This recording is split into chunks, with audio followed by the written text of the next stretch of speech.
When in use, leather furniture needs to be maintained with extra care and attention. The exposed areas are subjected to general wear and contact with human skin. Caring for the leather will help counteract the oils in skin that gradually degrade the surface.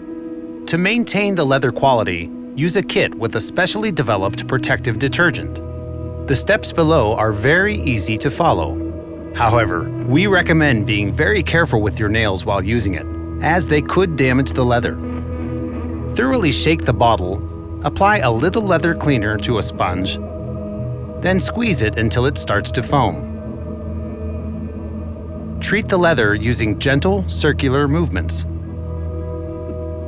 Then leave the surface to dry thoroughly.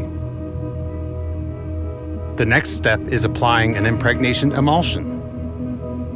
Thoroughly shake the bottle again, apply a little emulsion to a rag, and rub it into the leather in gentle, circular movements. If you use the product regularly, we recommend this maintenance every month or as required. Your leather furniture now has everything it needs to age perfectly. And all you need to do now is enjoy it.